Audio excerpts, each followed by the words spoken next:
Good afternoon and welcome to Locked On Ducks. This morning, the big news came out that Trevor Zegras finally signed a contract extension with the Ducks for 3 years at $5.75 million per season. We'll have more about this on a bonus podcast coming later. Right now, we're going back to Acrisure Arena for this newest episode of Locked On Anaheim Ducks. Enjoy. The Anaheim Ducks pull off a thrilling victory against the Arizona Coyotes here at Acrisure Arena. I'll talk about that and more on this edition of Locked On Anaheim Ducks. You're Locked On Ducks, your daily podcast on the Anaheim Ducks, part of the Locked On Podcast Network, your team every day.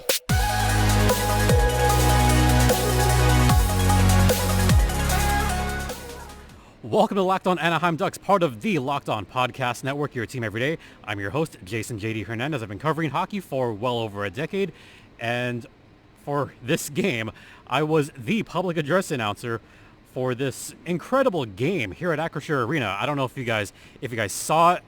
Amazing. You definitely heard me at the end of the game.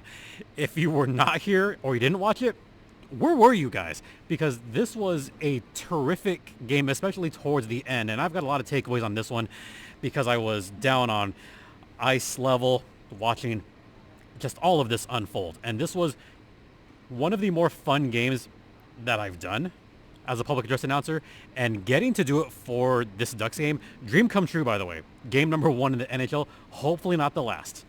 All right, so let's talk about this game in general. This was just a weird game at the start. There was a lot of scoring at the beginning and then not much and then an explosion at the end. So let's go period by period, just talk about the game in general. Actually, my biggest takeaway on this game was the resolve. The resolve of the Ducks in this game was something that was kind of missing the last couple seasons. Really the last 4 seasons.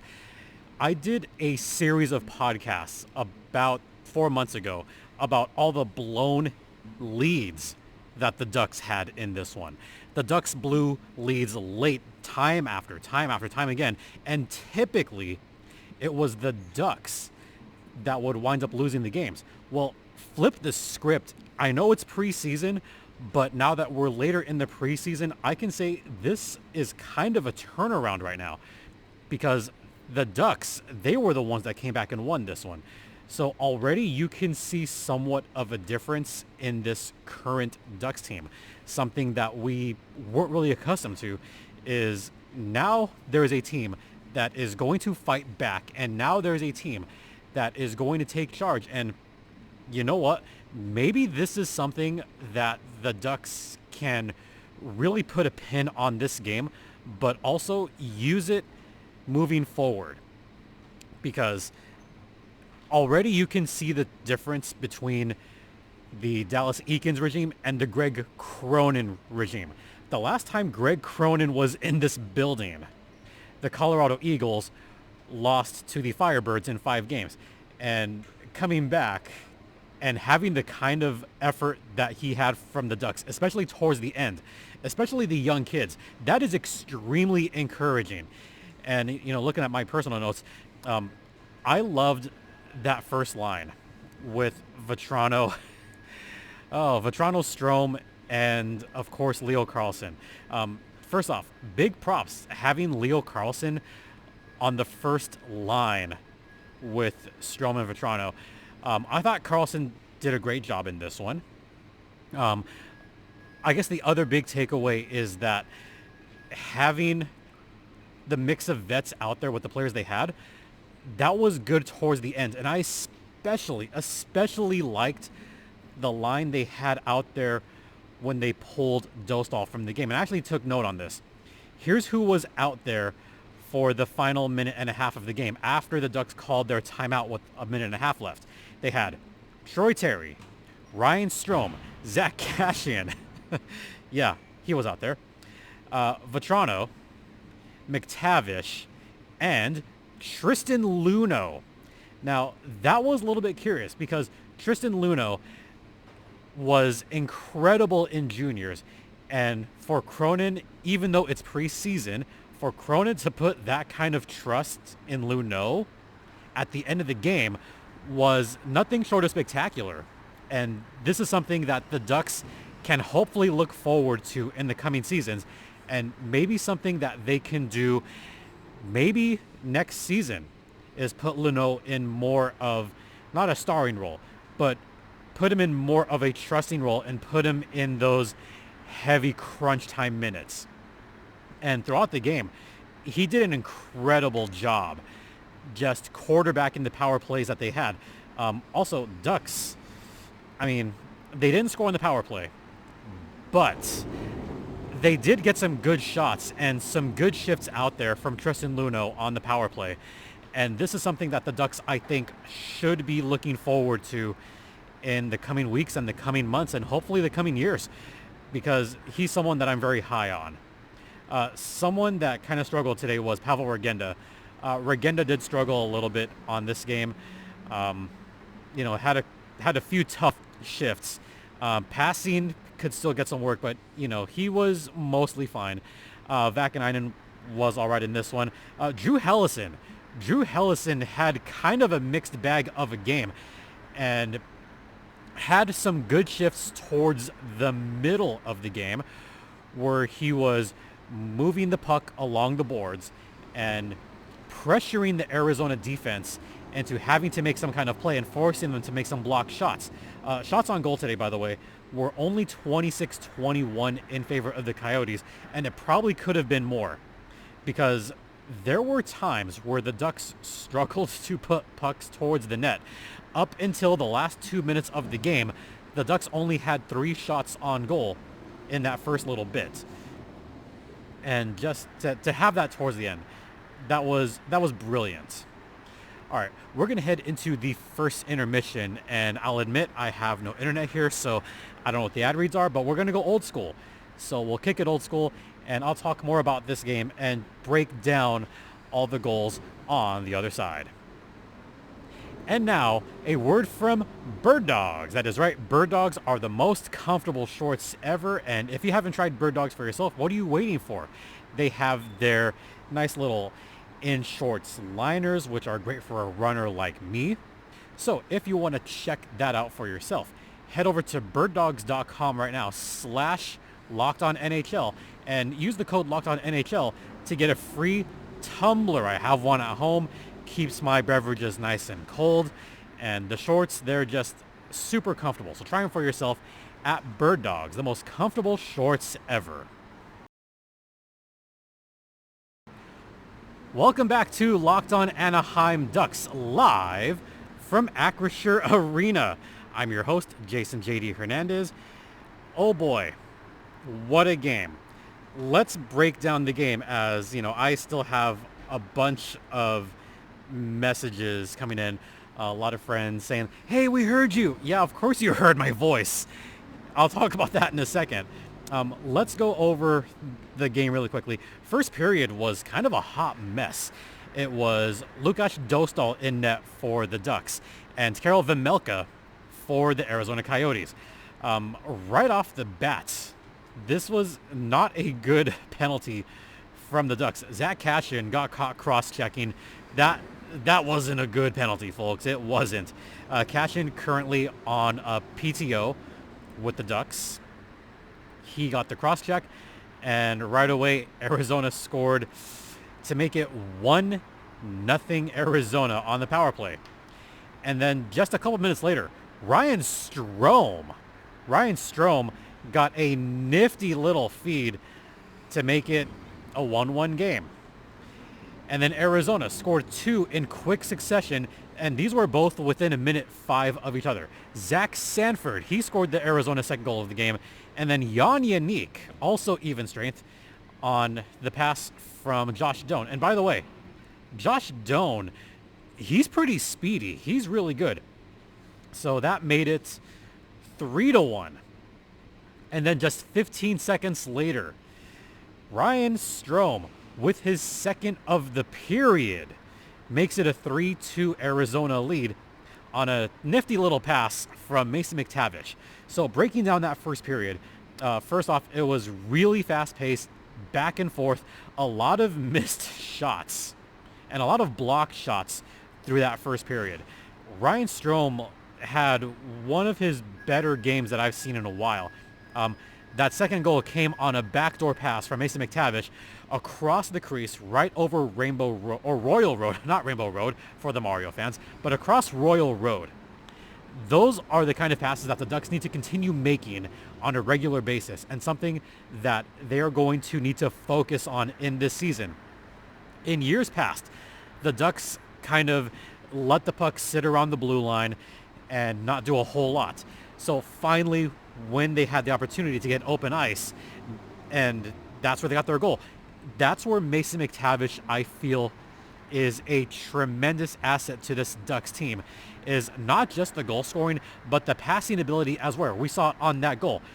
The pass, and I'm just going to look on the ice over there, the pass from the right dot across the crease, just back door to Ryan Strome. It was a great pass, and it was a fast pass too, right on the tape of Ryan Strome. That's an aspect of... Oh, sorry, it wasn't McTavish. No, that was Leo Carlsson's pass. I'll talk about McTavish's pass in a second. No, that was the Leo Carlsson pass from open ice that was across the crease. I'll talk more positively about Leo Carlsson later, but, still going over this game. 3-2 Arizona at the end of one period. Shots on goal, 9-7 in favor of the Coyotes. Second period, a lot more shots, a lot less goals. Anaheim tied it up in the third period, 11 minutes in. Bo Grew. First off, I loved being able to say that name and get the reaction from the crowd. It just sounds good on the mic when I say Bo Grew. Tying things up at 3. 4 minutes later, Arizona on another power play. This on a penalty from Vetrano. Why he got caught holding, why he felt he had to hold right there, I don't really get that penalty a whole lot, because where the penalty took place was off along the boards, and it wasn't really doing a whole lot as far as, doing anything beneficial. Like, there are good penalties, there are bad penalties, and there are penalties that probably shouldn't happen.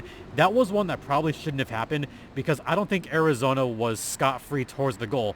So not a good penalty, and that's something that the Ducks need to be careful about, is taking those bad penalties. And they got burned once again, and that was Dylan Genther scoring on that one, making it 4-3 Arizona going into the third period. And now I know it's preseason, the vibes were still pretty good here. Third period, Arizona played lockdown defense. As I mentioned, the first 18 minutes of the third period, the Ducks only had 3 shots on goal. Just 3, and that was it. Arizona played airtight lockdown defense, played a 1-3-1 at times, and for the most part, they actually played a box defense, especially towards the end of the game. They tended to play a box diamond, and, it was hard for the Ducks to do anything on that setup, and they had trouble getting the puck in for most of the period. And it wasn't until Greg Cronin called that timeout with under 2 minutes left that we had that line out there. Like I mentioned, once again, you had Terry, Strome, Vetrano, Cashin, McTavish, and the aforementioned Tristan Luneau. And that's where the Anaheim offense was starting to buzz around the net, until finally, with about 35 seconds left in the third period, Troy Terry breaks through on a nice cross pass. So first, it was Vetrano on the right side, passed it right to Luneau at the point, and passed it to his left to a wide open Troy Terry or Troy Vetchkin. And when you put the money on Troy Terry's stick like that, right on the money, chances are he's going to at least get a good shot on net. And in this case, he scored it top shelf, game tied, at 4 goals apiece with the extra man. The crowd is going nuts. And just as I'm announcing the goal and the assist, only 19 seconds later, believe it or not, Robert Haig scores the game-winning goal for the Anaheim Ducks at 1944 of the third period. Haig from McTavish and Silfverberg. And believe it or not, the Anaheim Ducks, they were on the brink of defeat, and they beat the Arizona Coyotes 5-4 here at Acrisure Arena. My goodness. That was thrilling, folks. That was one of the best endings that I've ever had the pleasure of calling on the PA mic, and getting to yell Anaheim Ducks goal. Actually, I'll go a little more personal at the end because we're up against it. So what we're going to do is we're going to head into the second intermission, and I'll have some more odds and ends just about this game in particular. I'll get to that on the other side. But first, let's talk about FanDuel. That's right. FanDuel is the official online sports betting partner of the Locked On Podcast Network. And folks, if you haven't checked out FanDuel recently, what are you waiting for? Because the NHL season's starting, the NBA season is starting, and you can get up to $200 back in bonus bets right now at FanDuel.com/NHL. They have the latest props, odds, lines. They have futures. Who's going to win the Stanley Cup? Who's going to be the Rookie of the Year? How many points will the Ducks finish with this season? All of that at FanDuel.com/NHL, where right now you can get a $200 bonus bet back after your first bet. Once again, that is FanDuel, the official online sports betting partner of the Locked On Podcast Network. And please, folks, gamble responsibly. Welcome back to Locked On Anaheim Ducks, part of the Locked On Podcast Network. Once again, I'm your host and public address announcer for this game, Jason J.D. Hernandez. You definitely heard my voice if you watched on Duckstream. So for those of you that sent me messages, my phone was kind of blowing up. I actually had to turn it off. I have not looked at my phone yet. It is still covered up. So I'll look at it once I get into my car. But a lot of you sent messages. I hear my buddy Bailey down there. Just thank you all so much. Hopefully I did you guys proud, and hopefully, Phil, I did you proud by announcing Anaheim Ducks goal. And that's where I just want to talk about just the atmosphere and this particular game in general. The vibe was cool here, even though it was technically an Arizona, kind of home game. It really wasn't, because when the Coyotes scored a goal, you heard more boos than cheers. You probably heard a few hundred people cheer. When the Ducks scored, that's when the crowd went a little bit nuts, especially towards the beginning of the game, when, especially when Strome scored that second goal. Yeah, there was a loud buzz in the arena at that time. That was immaculate cheers, folks. So all the Ducks fans just going nuts. They were going really nuts for that. I would estimate there was at least 5,000 Ducks fans. Actually, probably more than that. There was more than 5,000 Ducks fans here at Acrisure Arena. They dominated the quote-unquote home ice. Now, because I'm professional, I did have to call it even for both teams. I had to say Arizona Coyotes goal and then Anaheim Ducks goal. I had to keep it even, but I think even the fans knew this. Especially when you have an exciting goal like that towards the end, I think everybody could tell that there was a little bit extra for those last two goals, especially that game-tying goal, because Troy Terry, one of my favorite players on the Ducks right now, getting to call a Troy Terry goal, that was cool, folks. That was really cool. And then getting to call a game-winning goal and just have that happen. I mean, I couldn't have dreamed it. I couldn't have dreamed that kind of scenario happening. Who would have thought that the Ducks would come back in that fashion? Some more notes on this game. There was a little bit of a scrap towards the end between Scott Harrington and Justin Kirkland with only 3.5 minutes left. Yeah, that fight, it is what it is. It was not a pointless fight, but a fight that probably shouldn't have happened. And then at the very end, right after the horn sounded and the clock went to triple zeros, that's where we had a little bit of a kerfuffle between some of the Coyotes players. I think it was Liam O'Brien who really got into it with some of the Ducks players. And Frank Vetrano actually got a penalty at the end of the game at 20 minutes of the game. I don't know if this was announced. I did announce it on the PA system that there was a late penalty from Frank Vetrano at the end of the game. You know, these things happen, and especially between these two teams. Don't forget, these teams have a history with each other. Think back to a couple years ago where you had that terrible incident also involving Troy Terry and Z, where Z had to defend his teammates and Troy Terry got injured. That whole Jay Beagle incident. So there's a history there.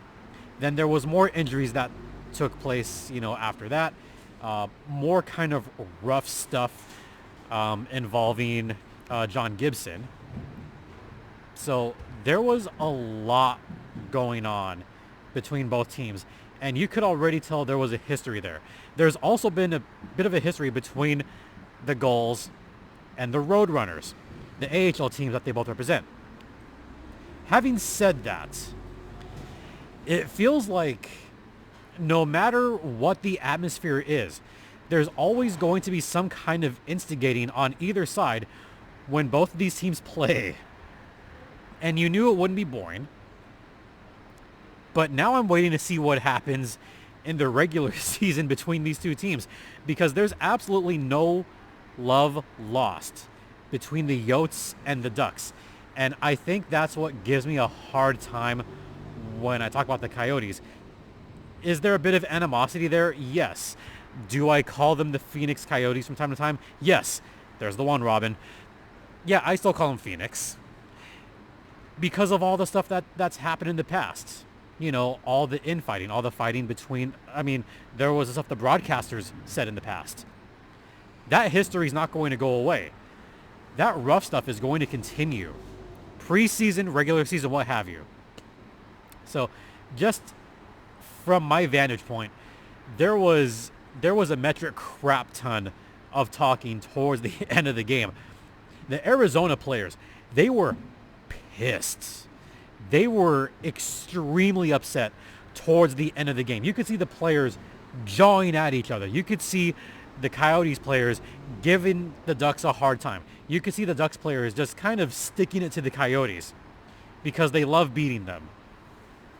So I can't wait to see what happens the rest of this season. It's going to be fun. It's going to be fun watching these two teams play. That being said, the Ducks are 4-1 in the preseason. Let me repeat that, folks. The Anaheim Ducks are 4-1 in the preseason. That's among the best in the league.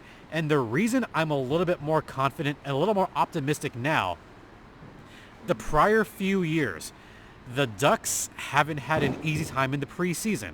In fact, they've mostly had losing records or about even records. If the Ducks even win one of their last two, they'll wind up 6-1, 5-2 in this preseason. Considering all the micro stats and all the just shifts, so far I would call this preseason a success. And, you know, just going a little bit further on, and I'll talk more about the players themselves on this next podcast. I'll have another one from here at Acrisure Arena. But there's some promise, especially from the young kids, and especially seeing Tristan Luneau put in a trusted spot towards the end of the game. I hope that the Ducks brass and I hope the coaching staff really paid attention and took note to how Luneau played his game and how he carried himself on the ice. He was trusted during the power play, trusted during the end. These are the signs of good things to come. And I hope we can see more of this for the last couple of games of the preseason and hopefully towards the season as well. All right, that's going to do it for this particular podcast. We will have one more live here from Acrisure Arena. But in the meantime, thanks so much for listening and thanks for watching. Don't forget this podcast is free and available across all platforms, including Stitcher, Spotify, Odyssey, Apple Podcasts, Google Podcasts, ad-free on Amazon, and we're also on Sirius XM, so I might hear myself on the radio on the way back home tonight. You could follow me on Twitter at StimpyJD. The show's Twitter's at LO_Ducks. You could drop me a line at lockedonanaheimducks@gmail.com. And once again, thank you all so much for your support. I greatly appreciate it. And thanks to all of you for the support for this game as well. We'll be back tomorrow with another episode live from Acrisure Arena. For Locked On Anaheim Ducks, I'm Jason J.D. Hernandez saying have a great rest of the day. Please remember to be safe out there, be kind to one another, and Ducks fly together. Quack, quack, everyone.